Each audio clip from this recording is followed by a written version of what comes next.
اعوذ باللہ من الشیطان الرجیم بسم اللہ الرحمن الرحیم قل ان ربی یبسط الرزق لمن یشاء من عبادہ ویقدر له وما انفقتم من شیء فهو یخلفہ وہو خیر الرازقین۔ سورہ سبا کی آیہ مبارکہ 39 39، جس میں ارشاد رب العزت ہو رہا ہے قل یعنی رسول کہہ دیے ان ربی یعنی میرا رب یبسط الرزق لمن یشاء یعنی جس کی چاہتا ہے روزی کشادہ کر دیتا ہے، روزی وسیع کر دیتا ہے، اور جس کی چاہتا ہے نپتلی کر دیتا ہے۔ اور جو تم انفاق کرتے ہو، جو تم اپنی خرچ کرتے ہو، تو اللہ اس سے تمہیں بڑھا کے دیتا ہے۔ وہو خیر الرازقین، اور وہ بہت زیادہ رزق دینے والا ہے، اس سے زیادہ دینے والا ہے۔ یہ آیہ مبارکہ کو میں نے عنوان قرار دیا ہے عزاداری سید الشہداء ابا عبداللہ علیہ السلام کی راہ میں خرچ ہونے والے روپیوں کو،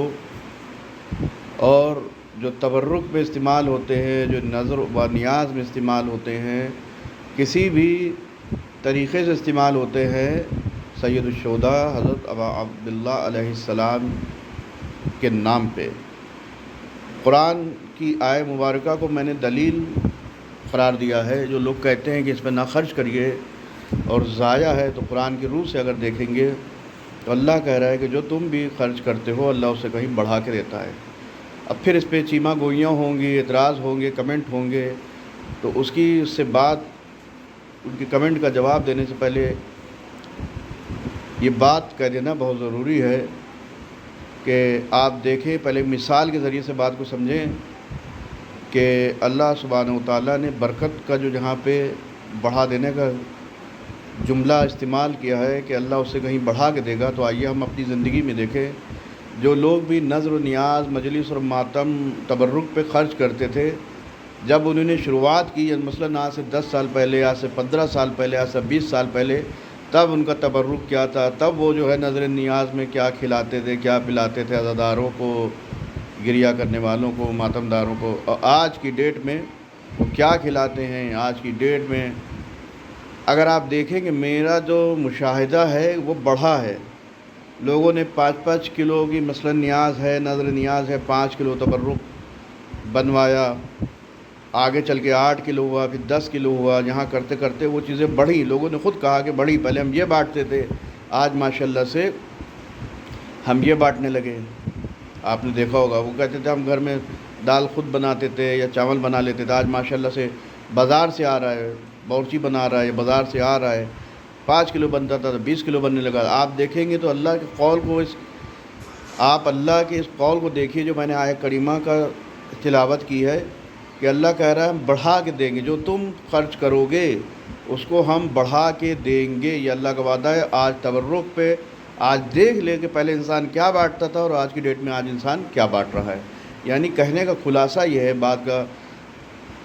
کہ بڑھی ہے تو اللہ کا وعدہ سچ ہوا،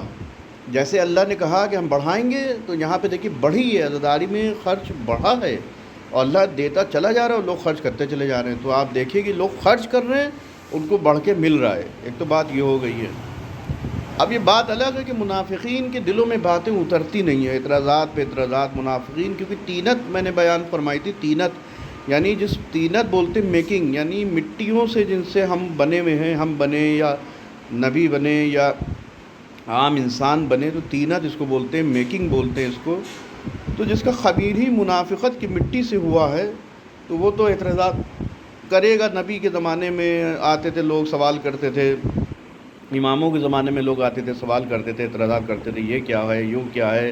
الٹے سیدھے اٹھ پٹاک سوال کرتے تھے، اعتراض کرتے تھے۔ تو آج عزاداری پہ کر رہے ہیں، وہ نبی نہیں ہے، امام نہیں بظاہری، تو اعتراض تو کرے گی، تو اس سے قرآن اور حدیث کے ذریعے سے ان کو دلائل جواب دیے جائیں گے، جیسے سیرت ائمہ معصومین میں ان کی سوانح حیات میں واقعات ملتے ہیں۔ تو یہاں پہ قرآن کی آیت میں نے پیش کر دی ہے کہ اللہ ان سے بڑھا کے دے گا۔ اب وہ یہ کہیں گے کہ بڑھانے میں ہے کہ بچوں کو پڑھا دیے اور پڑھانے کے بعد اس میں آپ کا ثواب ملے گا، پھر اس کے بعد جو ہے اس میں بڑھا دیا آپ لوگ، بڑھانے کے بعد جو ہے بچوں کو پڑھا دیے، پڑھانے کے جو ہے بچوں کو پڑھانے کا کہا جاتا ہے کہ بچوں کو پڑھا دیے، تو اسی طریقے سے یہ قرآن کا ہی قصہ ہے۔ میں بعد میں قرآن کی ہی مثال دیتا ہوں، اپنے من سے کوئی پیش نہیں کرتا ہوں۔ قرآن میں حضرت خضر علیہ السلام نے جب جناب موسیٰ علیہ السلام کا قصہ ہے، جب علم سیکھنے کے لیے اللہ نے جناب موسیٰ علیہ السلام کو جناب خضر علیہ السلام کے پاس میں بھیجا، تو انہوں نے ایک دیوار تعمیر کی اور کشتی میں چھید کر دیا۔ پورے واقعات مجھے نہیں بیان کرنا ہے، اپنی پوائنٹ کو وہاں سے لینا ہے کہ ایک بچے کو جناب خضر علیہ السلام نے قتل کر دیا۔ جب موسیٰ علیہ السلام نے پوچھا آخری میں، تو انہیں بتایا کہ بچہ ایک کفر پہ تھا اور یہ بچہ اپنے والدین کو مارتا پیٹتا اور ان کو قتل تک کر دیتا، اس لیے میں نے اس کو قتل کر دیا۔ تو وہاں پہ ایک جو ہے والدین کو بچانے کے لیے اس بچے کو کیا۔ تو اب یہاں پہ جو کہتے ہیں پڑھا دیں، بچے کو پڑھا دیے، یہ پیسہ تبرک میں نہ خرچ کیے۔ لیکن تبرک میں انسٹنٹ کام ہوتا ہے۔ آپ نے کھایا، ایک بھوکا ہے، اس میں 100 لوگوں نے کھانا کھایا، ایک بھوکا تھا، 99 لوگ سکم سیر تھے، صاحب حیثیت تھے، لیکن ان 99 میں اگر اس ایک آدمی جو بھوکا تھا اور غریب مسکین اگر آپ کا کھا کے چلا گیا، تو 99 کو کھلانے کے عوض میں اس کا ایک کتنا ثواب ہوگا؟ تو 99 کو ہم کھلا ہی اس لیے رہے ہیں کہ وہ ایک جو مسکین، یتیم، مسکین، بھوکا، 99 کو ہم کھلا ہی اس لیے رہے کہ ان کے چکر میں ایک بھوکا مسکین اگر کھا کے چلا جائے گا تو ہماری ثواب، ہمارا جو عبادت قبول ہو جائے گی، ہم بخش دیے جائیں گے، ہمارے گناہ بخش دیے جائیں گے۔ بات وہ پڑھانے والی، اب وہ بچہ پتہ چلا سائنٹسٹ پڑھ کے بن گیا، سائنٹسٹ بن گیا، اب پتہ چلا بے دین نکل گیا، بچہ بے دین نکل گیا، کفر پہ آ گیا کہ گاڈ واڈ کچھ نہیں ہے۔ یہ ہو ہی رہا ہے، زیادہ تر آپ دیکھیں گے ناستک ٹائپ کے لوگ جو ہوتے ہیں بے دین، بھلے ہی ہماری قوم میں بھی ہیں جو ہائیلی کوالیفائڈ پڑھے لکھے حضرات ہیں، دین سے دور رہتے ہیں۔ تو ایسا جس کو آپ نے پڑھایا جب بے دین نکل گیا، تو وہ تو دین کو غرق کر رہا ہے، تو اس کا ثواب آپ کو کہاں ملے گا؟ اور ثواب نہیں ملے گا، بلکہ آپ میرے خیال سے، تو میرے حساب سے، میرے لاجک سے تو اور عذاب ملے گا، کیونکہ آپ نے پیسہ غلط جگہ ضائع کیا ہے۔ یہاں پہ حضرت ابا عبداللہ، حضرت امام حسین علیہ السلام پہ خرچ کرنے والا پیسہ، کیا جانے والا پیسہ نبی کی خوشنودگی کا سبب بنے گا، علی اور فاطمہ کی خوشنودگی کا سبب بنے گا، ہے نا؟ ملائکہ خوش ہوں گے۔ پیسہ کہاں پہ خرچ ہو رہا ہے، کس کے لیے؟ ہماری عبادتیں اصل میں ہو یہ رہا ہے کہ عبادت کی اتنی تبلیغ کی گئی،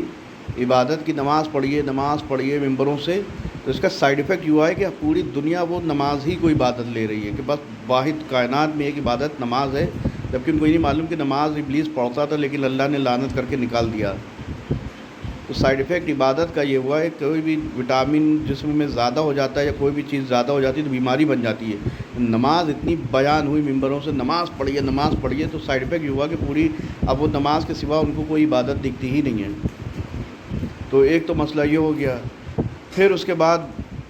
میں نے بیان فرمایا کہ کس طریقے سے آپ اسکول میں تعمیر میں دے رہے ہیں یا کس میں دے رہے ہیں، وہ اگر کفر پہ لڑکا نکل گیا تو وہ پیسہ ضائع ہے۔ لیکن یہاں پہ کوئی اشکال نہیں ہے، یہاں پہ کوئی شک نہیں ہے، کوئی شبہ نہیں ہے کہ عزاداری بھی خرچ کیا، آپ نے کھلایا اور تڑ سے وہ اس کا ثواب مل گیا، کہ اس میں ایک آدمی بھی، اور میں پچھلے ویڈیوز میں بیان کر چکا ہوں کہ کھانا کھلانے کا بھرے پیٹ والے کو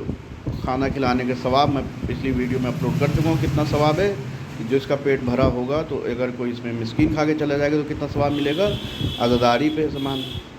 عزاداری پہ ایک آدمی غریب ہے، 99 صاحب حیثیت تھے جن کے گھر میں مگ تھے، کپ تھے، برتن تھے، لیکن ایک آدمی تھا جس کے پاس نہیں تھا، ایک کپ نہیں تھا، چائے پینے کی پیالی نہیں تھی۔ ان 99 کے چکر میں ایک آدمی کو آپ نے جو ہے کپ پہنچوا دیا، تو اس کا دلوں سے کتنی دعائیں نکلیں گی، ارے بھیا وہ خوش ہو گیا کہ دیکھیے وہاں گئے تو ہمیں ایک کپ مل گیا، میرا کام نکل آیا۔ تو 99 کو ہٹا دیے، ہمیشہ ایک کو دیکھیے، ایک کو، تاکہ ایک آدمی آپ کا نکل جائے گا، ہے نا؟ ایک آدمی کو آپ نے پہنچا دیا تو ایک آدمی تک پہنچ جائے گا وہ آپ کا، اور وہ خوش ہو جائے گا، وہ دعائیں دے گا۔ اس طریقے سے باب نہ جانے کتنی ہی عبادتیں ہیں، کتنی ہی مثالیں ہیں، سینکڑوں قرآنی آیات ہیں۔ لیکن منافقین، میں نے بتایا کہ طینت جو ہوئی ہے، طینت یعنی میکنگ، جب منافقین کی مٹی سے ہوئی ہے تو اثرات تو آئیں گے، وہ چاہے ہماری قوم میں ہو۔ ہماری قوم میں بھی بہت سے افراد ہیں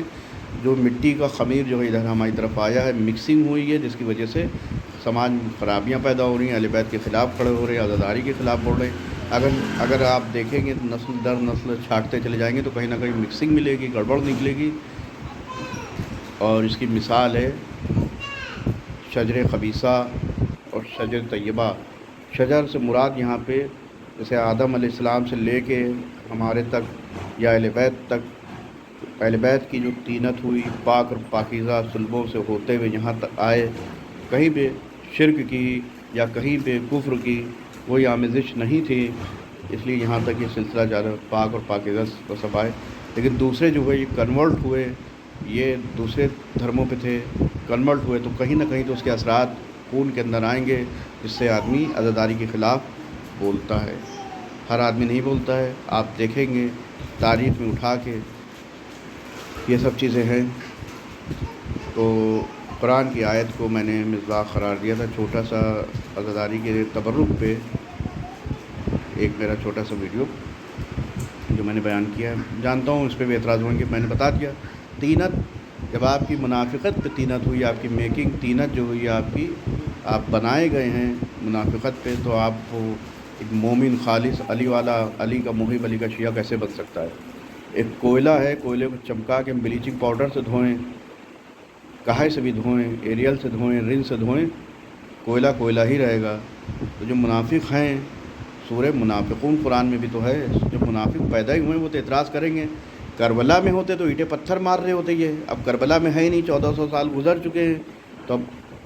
جو حسین پہ ہی تو اب پتھر مار رہے تھے، آگ پھینک رہے تھے، کر رہے تھے بغض میں، اب حسین ہے نہیں تو اب کیا کریں گے؟ عزاداری پہ، عزاداری کے مائک پہ، عزاداروں پہ، انجمن والوں پہ کہیں نہ کہیں تو حسین کے ذکر پہ تو کریں گے نا۔ تو ان کی طینت جو ہے میں بیان کر چکا ہوں پچھلے ویڈیو میں، یخرج الحی من المیت و یخرج المیت من الحی، یعنی اللہ مردے سے زندے کو پیدا کرتا ہے، زندے سے مردے کو پیدا کرتا ہے، یعنی کافر میں سے مومن پیدا کرتا ہے، مومن میں سے کافر۔ تو ماں باپ مومن تھے، کافر یعنی اہل بیت کا دشمن پیدا ہوا ہے، عزاداروں کو دشمن پیدا ہوا ہے، عزاداری کا دشمن پیدا ہوا ہے، تو یہ یقیناً کافر ہے اور ثابت ہے۔ اور جو لوگ میرے ویڈیوز دیکھتے ہیں مستقل سے، ویڈیو اگر پسند آئے، جوابات ہیں مخالفین کو، جوابات ہیں عزاداری کے دشمنوں کو، جوابات ہیں اہل بیت علیہ السلام کے دشمنوں کو۔ اگر وہ نہیں دے سکتے ہیں جواب تو اس کو شیئر کر دیں تاکہ مخالفین تک جواب پہنچ جائے۔ اللہم صلی علی محمد و آل محمد۔